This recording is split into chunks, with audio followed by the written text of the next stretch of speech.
जय हिंद। मैं अनिल दुबे आजाद। आप देख रहे हैं डीआरएस लाइव टीवी।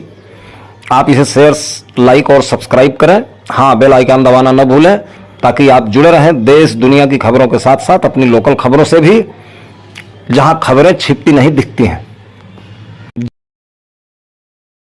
नमस्कार दोस्तों, मैं मोहम्मद कादिर। आप देख रहे हैं डीआरएस लाइव टीवी। जनपद गाजीपुर इस टाइम के फील्ड के ग्राउंड पे सांसद अफजाल अंसारी ने अपनी सभा को किया है। संबोधित काफी संख्या में लोग रहे उपस्थित। आइए यहाँ पे कुछ लोग हैं जो सभा को संबोधित किया, उस विषय पे आइए कुछ करते हैं हम बात।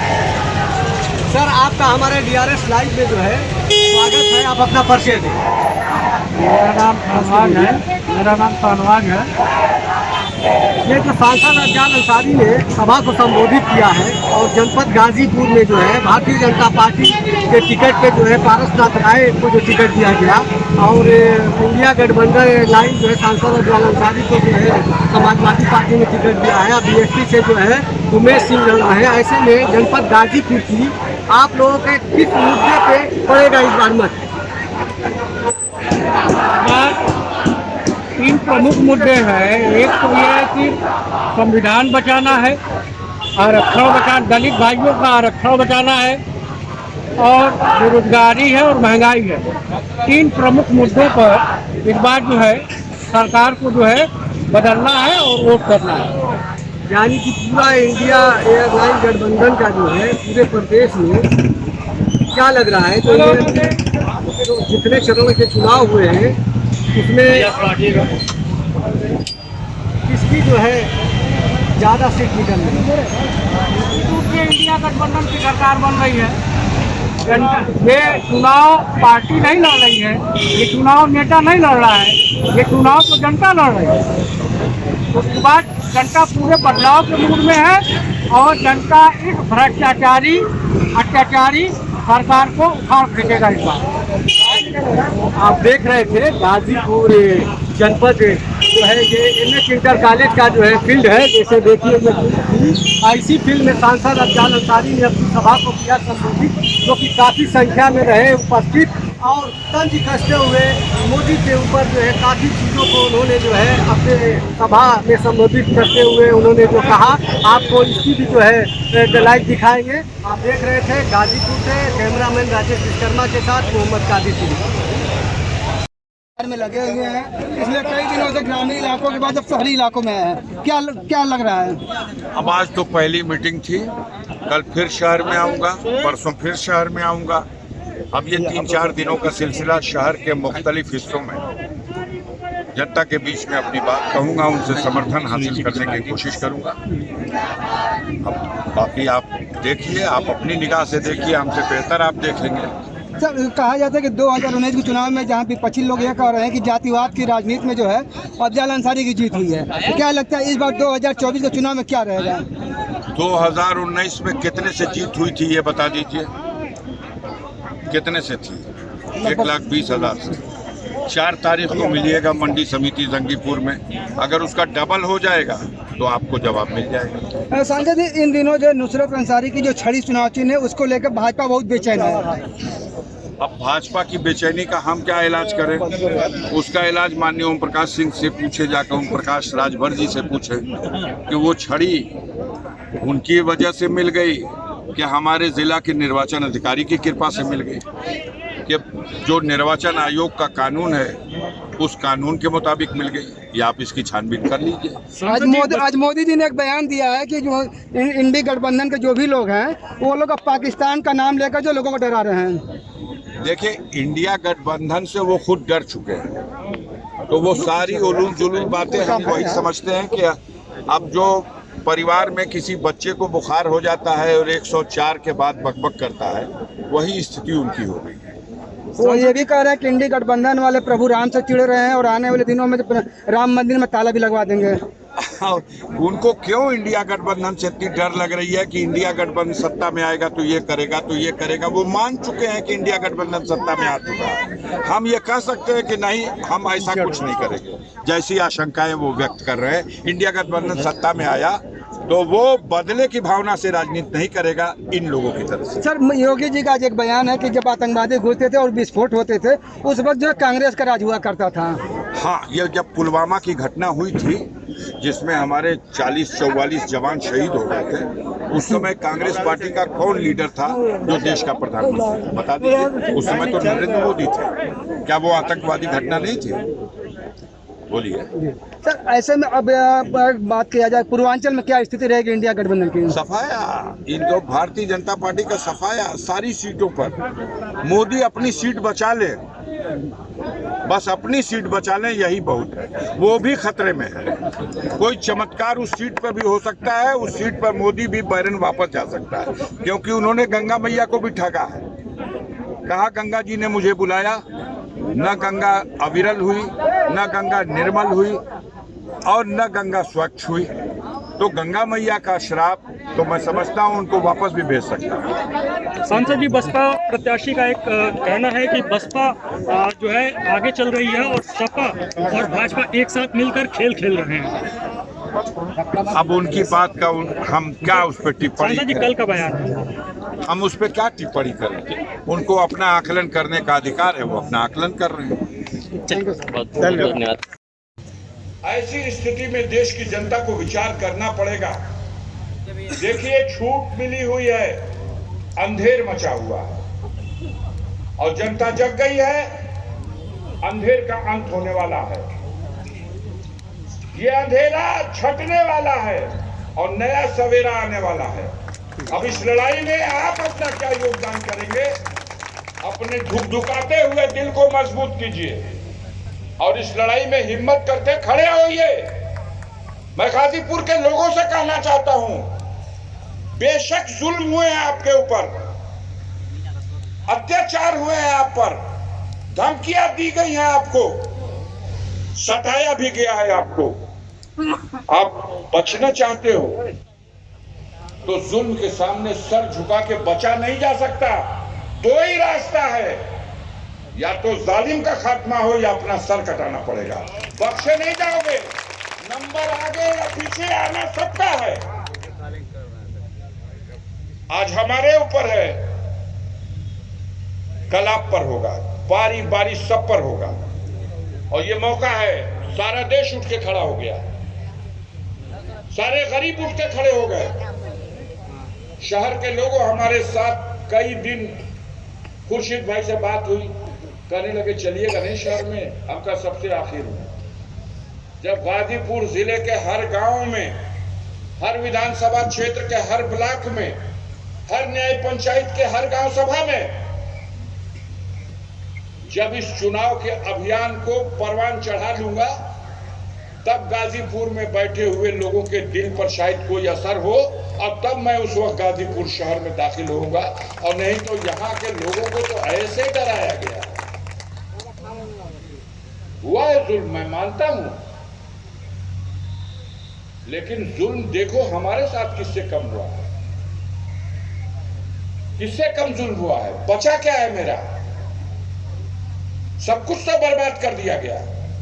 लेकिन एक दिन बता दो, एक दिन जिस दिन हमने इस जालिम हुकूमत के सामने और इनके हुक्मरानों के सामने अपनी आवाज, अपना गला बंद कर दिया हो। हौसला होना चाहिए।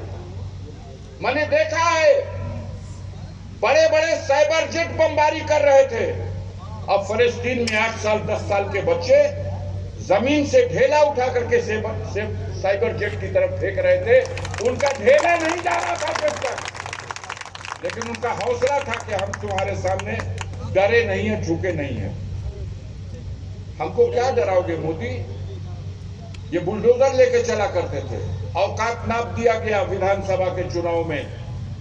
एलजी साहब परिक्रमा करते रह गए देवी और देवताओं की, लेकिन गाजीपुर की जनता ने ऐसा नाप दिया कि बोहनी भी नहीं हुई, पूरा जिला का जिला सफाया हो गया। अब पूरा प्रदेश सफाया होने जा रहा। 80 में 80 सीट घोट रहे थे लोग।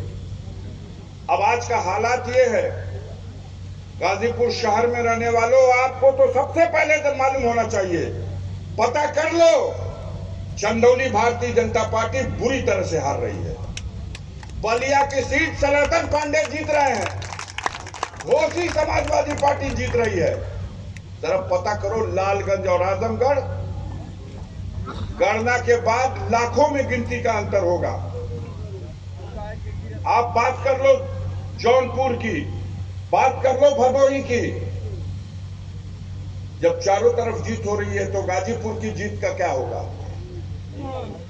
बोलिए, कुछ हवा मिल रही है शहर के लोगों? बताओ। रुका भैया, तो हम लोग रुका जा, अपने मालिकों से पूछने दीजिए। कुछ अगल बगल के इस जिले के दूसरे क्षेत्रों के, आप तो शहर में बैठे हो, सारी दुनिया गाजीपुर की घूम के तो शहरी में आती है।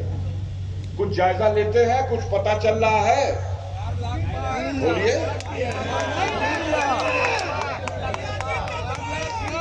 25 तारीख को नरेंद्र मोदी गाजीपुर आ रहे हैं। पर्चा दाखिला करने के लिए उत्तराखंड के मुख्यमंत्री बुलाए गए और प्रचार शुरू करने के लिए मध्य प्रदेश के मुख्यमंत्री बुलाए गए। अब प्रचार को परवान चढ़ाने के लिए खुद प्रधानमंत्री आ रहे हैं। इसके बाद नंबर लगा हुआ है, रक्षा मंत्री से लेके गृह मंत्री, कोई देवता बचेंगे नहीं, सबको आना है। और गाजीपुर की जनता ने फैसला कर दिया है कि इस बार सबकी औकात नाप करके पूरे पूर्वांचल में सबसे अधिक सीटों से गाजीपुर जीतेगा।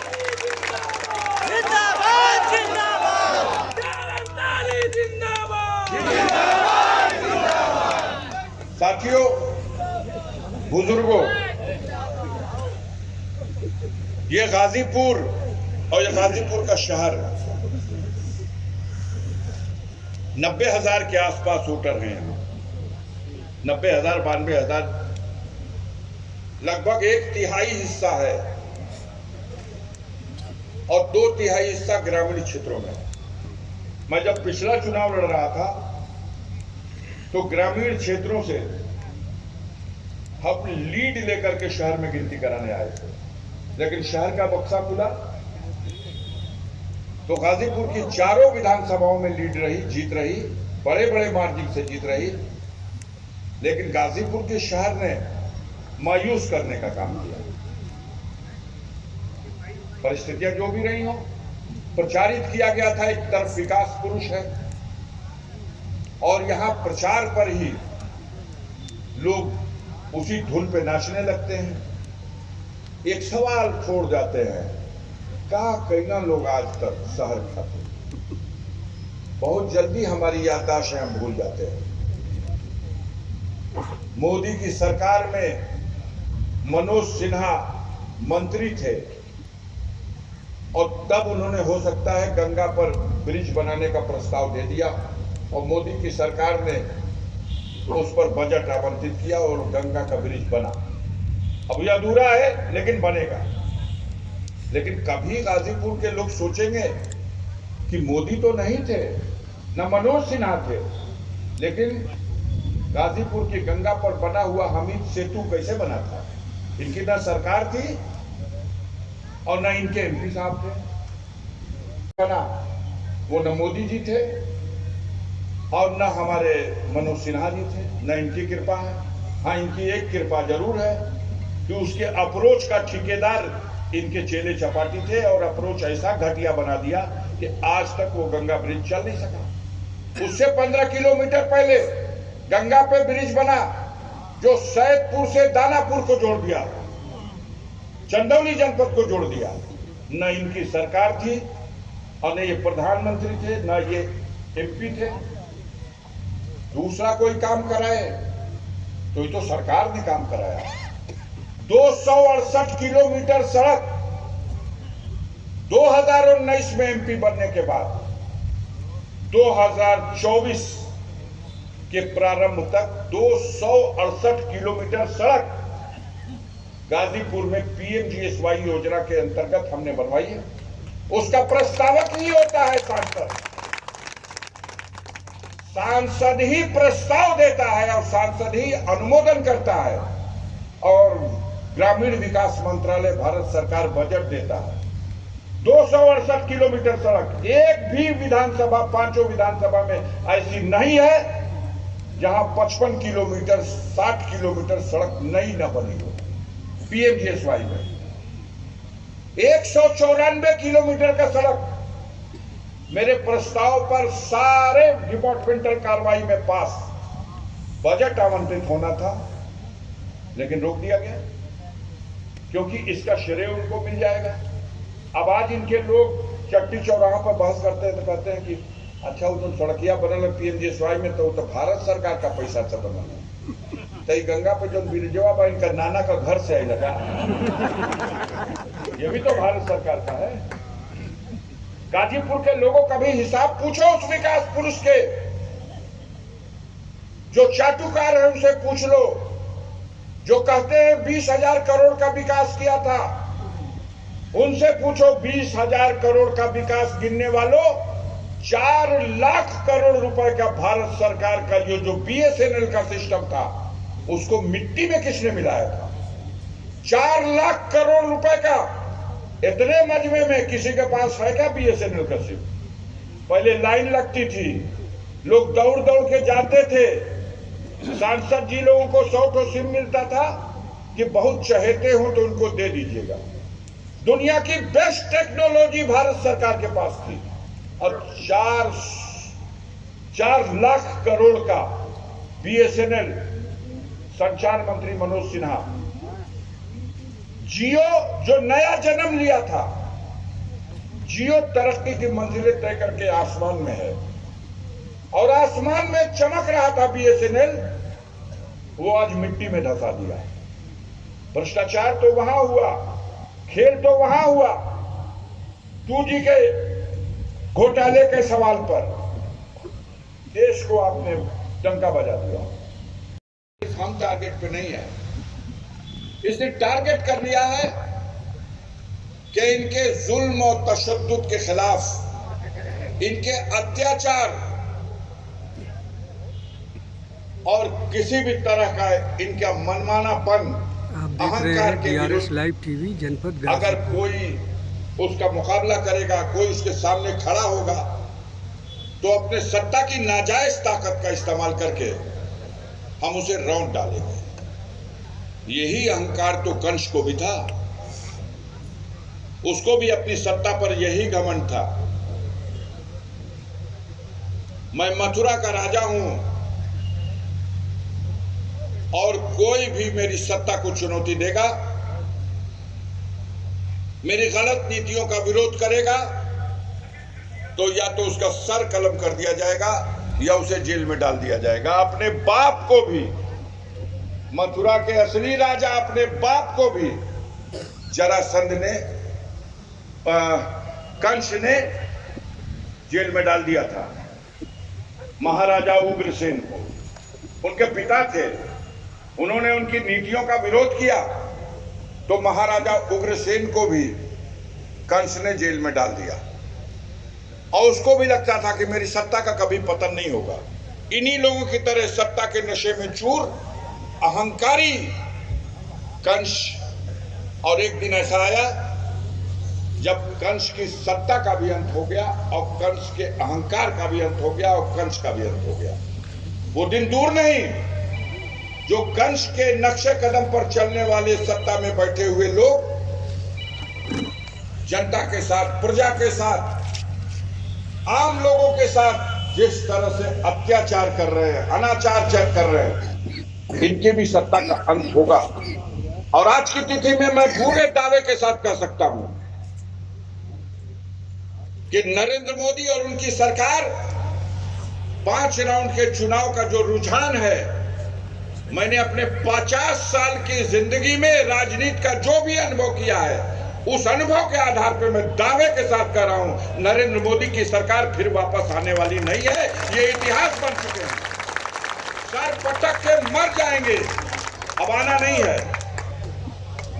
हमारे समाज में कुछ लोग जिनका हौसला टूट चुका है, उनको समझाना बड़ा मुश्किल है, लेकिन कहूंगा कि तमाशाबीन ही सही बन करके देखते रहना।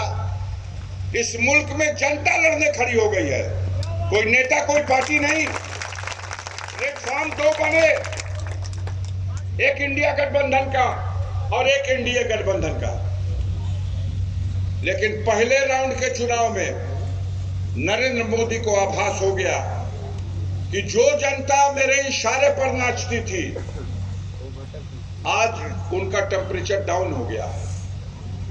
उनकी उलूल जुलूल बातें, जयपुर की सभा में उन्होंने जो बोला, देश का कोई प्रधानमंत्री ऐसे बोल सकता है?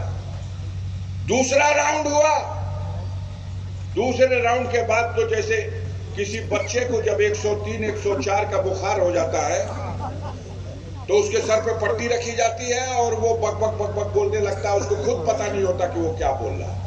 हमारे देश के प्रधानमंत्री को 104 नहीं 105 डिग्री का बुखार हो गया, अब वो बक बक बक बक बोलने लगे, कहने लगे कि जिसके पास 2 भैंस है सजग रहना, वो एक भैंस भी ले लेंगे इंडिया गठबंधन वाले। खौफ सवार है कि आ गए इंडिया गठबंधन वाले, डर उनको लग रहा है और धमका रहे हैं जनता को, डरा रहे हैं जनता को। आ गए इंडिया गठबंधन वाले तो मंगल सूत्र भी बचाना मुश्किल हो जाएगा। भाषण सुना कि नहीं आपने? ये भूत बन करके उनके सर पर मंडरा रहा है इंडिया गठबंधन। पतन निश्चित है। घबराहट का आलम यह है कि जनगणना अधिकारी बन गए। किसकी जनगणना में आबादी बढ़ रही है और किसकी घट रही है, आजकल यही कर रहे हैं। क्या बोल रहे हो मोदी जी? आपने तो देश की जनता से कहा था एक बार मौका दो, हवाई चप्पल पहनने वालों को हवाई जहाज में उड़ा दूंगा। और आदमी सो करके खर्चू पहलवान जब अपने खेतवा में सुता तो ऊपर ताके न के भाई हो तारा लौकता कि ऐसे चला ताला तो बगलिया में खुशी भाई जाना तो कहे ना कि नहीं वो गूंगी जहाज है। अब दोनों जना बैठ के ओके तकिया लोग के कहाँ जाता था, पटना उड़ी तो कलकत्ता उड़ी। तो वहाँ जो और लोग हैं वो कहते हैं घबरा मत, मोदी जी कहले बड़ा हवाई चप्पल वालन के हम हवाई जहाज में उड़ाएंगे। कोई दिन टिकट आएगा खर्चू भाई आपका भी, मोदी जी भेजेंगे, उस दिन उड़ लीजिएगा उसी जहाज में। इंतजार कर रहे हैं जहाज के में उड़ने का और जहाजें बेच दिया। एयर इंडिया, इंडियन एयरलाइंस बिक गई और गरीब सोच रहा कि हवाई चप्पल वालन के मोदी जी जहाज में उड़े हैं। अरे भैया जरा गौर करो, इतना बड़ा भी जो देश है, 42 लाख की आप जनसंख्या गाजीपुर की है और 42 लाख की जनसंख्या कुवैत की भी है। हमारी जनसंख्या जिस गाजीपुर जनपद की जनसंख्या के बराबर जो देश कुवैत है, उस कुवैत को आप कृष्ण गुरु हो। अब वो एक साधारण सा देश है। 272 रुपया गिनाई रुपये बना तो एक तो दीनार मिलेगा कुवैत का। क्या औकात है हमारी? आपने कहा था 62 रुपया हमारे मूल्य गिरा दिया मुद्रा का, आज कितने में है मोदी जी? 84 रुपये में। आज 84 रुपये का $1 है। जहाज देख रहे हैं, तारा देख रहे हैं, जहाज बेच दिया। अभी लोग सोच रहे हैं कि भाई जहाज बेच दिया, जहाज बेच दिया। भारत इतना विशाल देश है, दुनिया में कोई ऐसा देश नहीं जो इतना विशाल हो, साधन संपन्न हो, जहां की जनता से इतना टैक्स वसूला जाता हो, उसके पास एक एयरलाइंस ना हो। किसी दुनिया के देश का नाम बताना जिसकी अपनी एयरलाइंस ना हो। इतना साधन संपन्न होने के बावजूद आत्मनिर्भर बनो और अपनी एयरलाइंस को बेच दो टाटा को। अभी आदमी कहें जहाज लाइन्स को बेच दो टाटा को। अभी आदमी कहें जहाज क्यों बिका, क्यों बिका? कुछ लोग सोचते होंगे कि लग रहा है कि मोदी जी तो भाई जहाज को बड़ा प्रेम करते हैं। जहाज में चढ़ने के लिए मोदी के जहाज के बराबर इस विश्व में 2 ही लोगों के पास जहाज है। एक मोहम्मद बिन सलमान जो शहजादा है अरब का, और दूसरा अमेरिका का राष्ट्रपति। वही जहाज हमारे मोदी जी उड़ेंगे। इंडिया नंबर 1 वही जहाज, वही बोइंग, वही सुविधाएं। और देश की जनता के लिए जो इंडियन एयरलाइंस और एयर इंडिया है, पूरी एयरलाइंस ही बेच दिया टाटा को। अभी सब सोच रहा कि जहाज बेच दिया, एयरलाइंस खत्म कर दिया, ऐसा कैसे हो गया? जब तक पता चला लखनऊ का हवाई अड्डा बेच दिया। कुछ लोग कह रहे अच्छा तो लखनऊ का न बेचले बा, जब ले बनारस का एयरपोर्ट बेच दिया। जब ले बनारस का एयरपोर्ट बिक गया, अरे जब तक पटना का एयरपोर्ट बेच दिया, जब तक गुवाहाटी का एयरपोर्ट बेच दिया, नंबर लग गया बिक्री का, नीलामी हो रही है। अपने दोस्तों को, मित्रों को ले जाओ। भारत के स्वतंत्रता का प्रतीक जहां प्रधानमंत्री खड़ा होकर झंडा फहराता है तिरंगा 15 अगस्त को, उस लाल किले को 50 साल के लिए डालिया को बंद कर दिया मोदी।